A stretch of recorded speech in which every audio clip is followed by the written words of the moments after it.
In the opening scene, we meet a remarkable martial artist and assassin known as Thunderleg. His life has been a relentless journey of training to become the world's finest fighter. Thunderleg has become renowned for his distinctive technique, the Devil's Kick, a swift and lethal kicking style that can vanquish even the most formidable adversaries. One day, Thunderleg receives a mysterious letter from a client who seeks his expertise to eliminate a prominent kung fu master named Wei. This client has offered a substantial sum of money for Thunderleg's services. Without hesitation, Thunderleg sets out to confront Wei, issuing a challenge. Wei, recognizing Thunderleg's exceptional skill, offers to double the reward for sparing his life. However, Thunderleg, a man of unwavering principles in his work, declines the offer. Their battle commences, and Thunderleg displays his mastery as Wei struggles before him. Thunderleg's astonishing footwork and technique prove overwhelming, swiftly defeating his opponent within minutes. In the subsequent scene, we are transported to the town's premier martial arts training center, led by a master named Wong and his disciple, Professor Kai. The students deeply respect Wong, but there's a notable exception: Freddy, Wang's son. Freddy's antics include taunting Kai and mocking his fellow trainees, reveling in their discomfort. When Kai discerns the ongoing situation, he calls out Freddy for exploiting his father's position and mocking him for his name. To settle the dispute, they decide to engage in a combat showdown. Surprisingly, Kai loses because, despite his scholarly role, he pales in comparison to Freddy, who possesses innate martial arts talent, albeit lacks discipline. Later that day, Freddy finds himself with his friends in the market, scheming to prank unsuspecting bystanders as they often do. Freddy's chosen victim is a young girl, whom he startles using an eel. However, his actions are met with consequences as the girl's mother, a kung fu master herself, confronts him. She proves to be a more formidable opponent than any Freddy has faced before, leaving him with a valuable lesson on his limitations before he manages to escape. As luck would have it, Freddy's day takes another unexpected turn when he encounters a troublemaker named Jerry on his way home. Jerry is bullying a struggling vendor by refusing to pay a fair price. Freddy steps in to defend the vendor, challenging Jerry to a fight. In a surprising twist, Freddy emerges victorious, ensuring Jerry pays the seller his due and earns the respect of those around him, all while contemplating the irony of their contrasting names. As he departs, Freddy leaves Jerry with a stern warning to stay out of his sight if he values his well-being. Later that evening, he returns home only to discover the girl he had pranked earlier and her mother in the company of his father. Freddy attempts to avoid the situation, but his father insists he approaches to be introduced to the unexpected guests. To his surprise, they turn out to be his aunt and cousin who have traveled from a different city to visit. As the guests converse with Master Wong, they reveal Freddy's mischievous escapades, putting him in the hot seat. Just when it seems that he's about to face punishment for his actions, an unexpected interruption occurs. Lee, a landowner, and Jerry's father, storms in, infuriated by Freddy's altercation with his son. Jerry, covered in bandages from his injuries, is brought before Master Wong. Lee isn't seeking an apology, he demands punishment for Freddy's actions. Master Wong prepares to discipline his son using a stick but is halted by his aunt's intervention. She suggests that it should be Jerry's friends, the victims themselves, who decide how Freddy should be punished. They opt for a punishment of 10 hits, during which Freddy is not allowed to retaliate. Amid the punishment, one of Jerry's friends steps forward confidently but fails to realize that even without the ability to fight back, Freddy can still defend himself. He skillfully deflects each of the first few hits. As the 10 attacks conclude, Freddy remains standing, remarkably unscathed. When the opponent attempts an extra attack, Freddy swiftly incapacitates him with a single blow. Lee and his companions are left humiliated as they hastily carry Jerry home. However, Master Wong's anger has not subsided. Starting the next day, he subjects Freddy to a grueling series of brutal punishments, including hours of squatting with bowls placed on his head and shoulders. Despite the hardships, Freddy and his friends devise cunning ways to evade their penalties. Frustrated by his son's lack of discipline, Master Wong decides to take a drastic step. He reaches out to his brother, the legendary Kung Fu Master Sam, renowned for his unbeatable drunken style of Kung Fu. Master Wong believes that under Sam's tutelage, even someone like Freddy can learn to take life more seriously. Until Sam's arrival, Freddy is confined to the outhouse, weighed down by a heavy pot hanging from his neck as part of his punishment. In a surprising turn of events, Freddy's friend comes to his rescue, revealing the grim truth about Master Sam. It becomes evident that Sam is no ordinary instructor. He subjects his students to such severe torment that they are barely recognizable by the end of their training. Apprehensive and fearful, Freddy contemplates the brutal training he's about to endure under Sam's tutelage. As he listens to the gruesome stories of Sam's past students, Freddy begins to doubt his decision to meet the legendary master. He makes a desperate choice and attempts to run away. By day's end, penniless and hungry, Freddy resorts to trickery, deceiving a man into treating him to a meal at a local restaurant. However, his trick backfires when he realizes that the man he duped is the restaurant's owner. The owner's henchmen confront Freddy, leading to a heated confrontation. Simultaneously, inside the same restaurant, Master Sam peacefully enjoys his meal. Spotting Freddy amid the brawl, Sam recognizes him and decides to intervene, aiding Freddy in the fight against the restaurant's goons. Grateful for the stranger's assistance, Freddy engages in conversation with him. In his ignorance, he starts to insult Master Sam, oblivious to the fact that he's berating the very person he's seeking to avoid.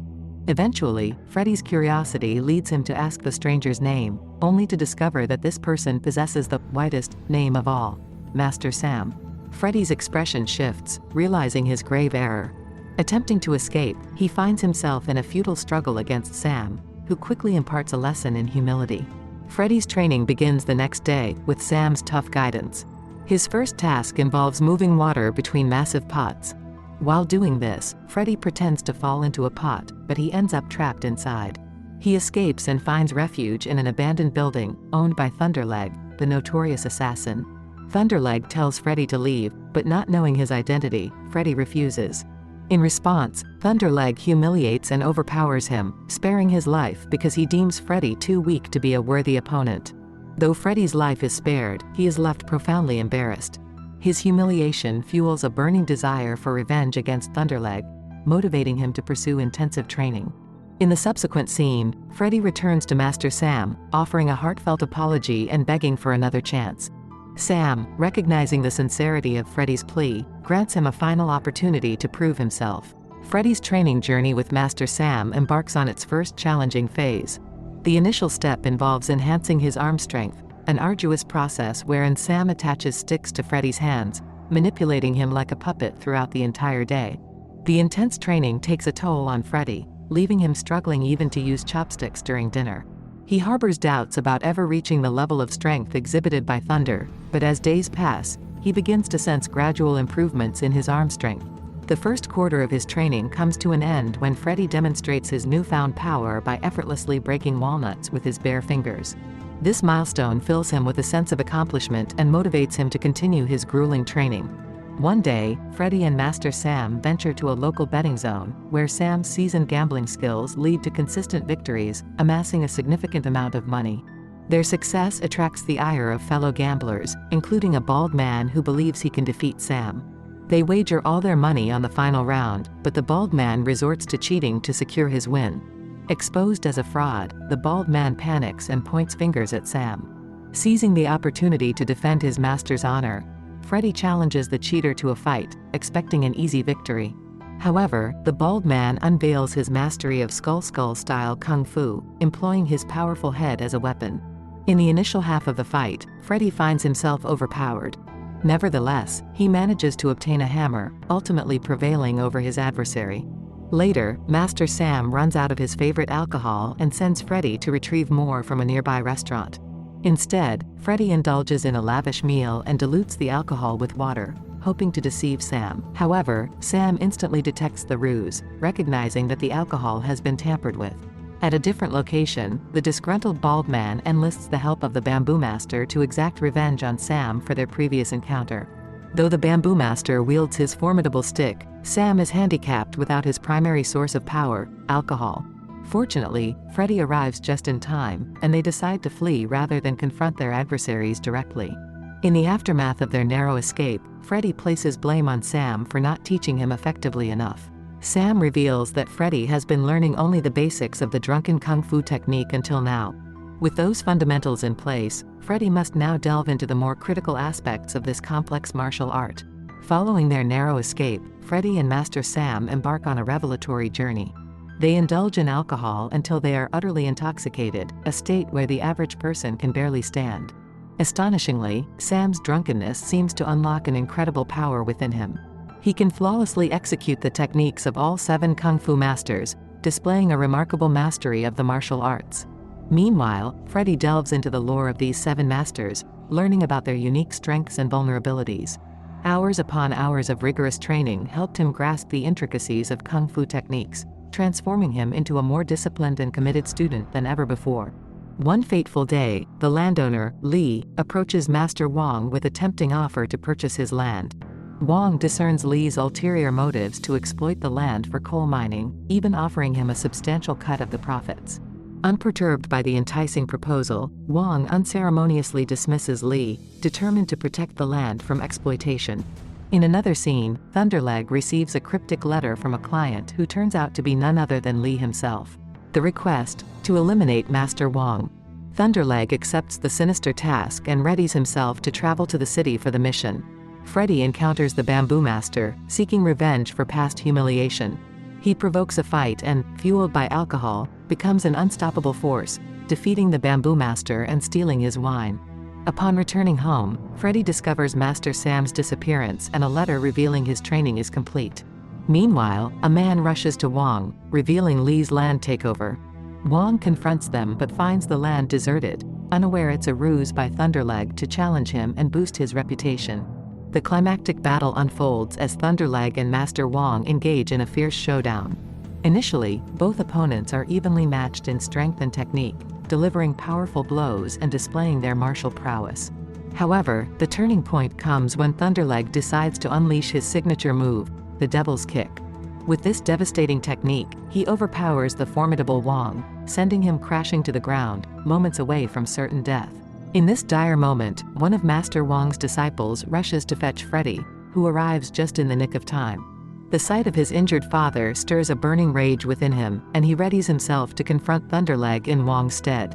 Thunderleg recognizes Freddy from their previous encounter, initially dismissing him as the one who fled in humiliation. However, the battlefield takes an unexpected turn as Master Sam makes a dramatic entrance, filling Freddy with immense delight. Thunderleg, on the other hand, freezes in shock, fully aware of the unparalleled prowess possessed by the Drunken Master.